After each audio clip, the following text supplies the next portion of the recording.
During the absolute chaos of Israel's 1948 War of Independence, soldiers from both sides started reporting things that, well, they just defied belief. We're going to dig into some of these stories, pulled straight from historical records and personal accounts that really blur the line between warfare and maybe a miracle. So, can you imagine this?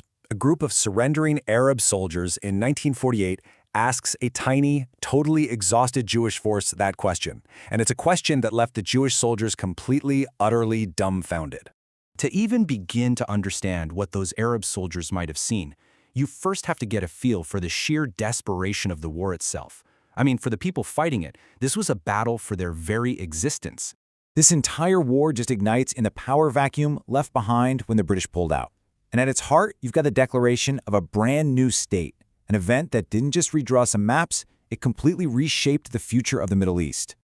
And things escalated with just breathtaking speed. So after the UN's 1947 partition plan, a civil war breaks out. But then, on May 14, 1948, Israel declares its independence. And literally the very next day, the armies of 5 neighboring Arab nations are pouring across the borders. It was a full-blown international war. You know, nothing captures the two totally different experiences of this conflict like the names they gave it. For Israelis, it was the triumphant War of Independence. But for Palestinians, it became known as Al-Nakba, the catastrophe. Two names for the same war, and they really encapsulate two truths that just can't be reconciled.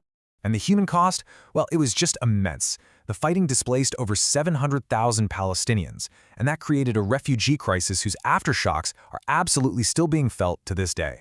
So it was inside this crucible of desperate, life-or-death fighting that these stories started to bubble up, stories coming right from the front lines that just seemed to defy any logical military explanation. Okay, just picture this for a second. Ira Rappaport's platoon is trapped on Mount Zion. They are massively outnumbered, totally outgunned, and they are down to their last 25 bullets. I mean, facing certain death, they all agree they're going to go down fighting. But that final, deadly assault? It never came. Instead, the whole attack just dissolves into chaos. The Jordanian soldiers drop their guns and run, screaming the name Abraham. So why?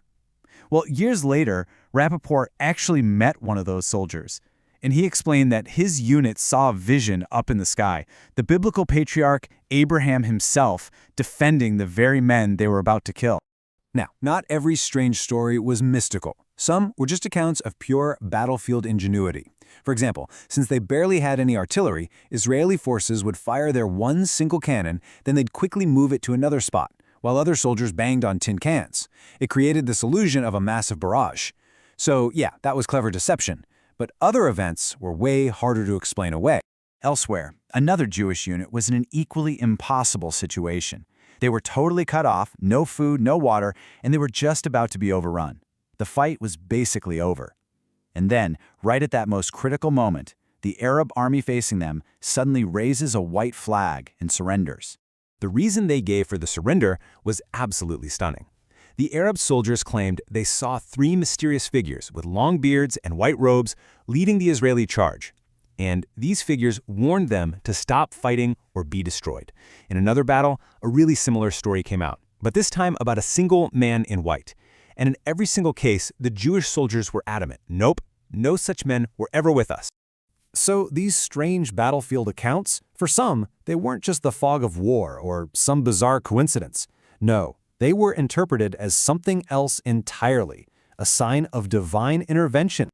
So, fast forward a few years. These stories from the Holy Land find a really unexpected audience.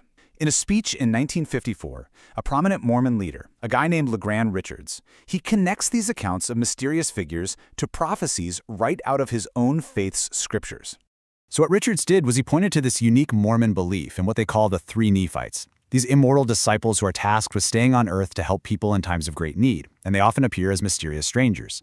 For Richards, the description of 3 men in white robes seen on the battlefield.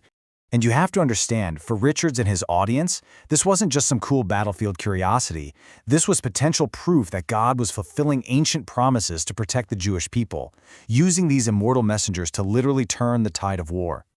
So how are we supposed to make sense of these stories today?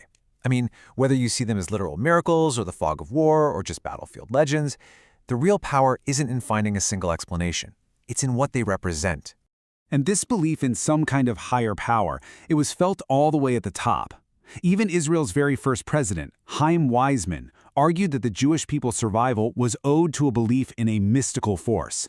It was this deep conviction that something more than just guns and strategy was at play. In the end, what these accounts really show us is that history isn't just made of facts and figures. It's also made of the stories people tell themselves to survive. These powerful narratives of faith and hope and mystery. And it really makes you wonder, in the story of any nation, what's more powerful, the official history or the legends that people actually believe?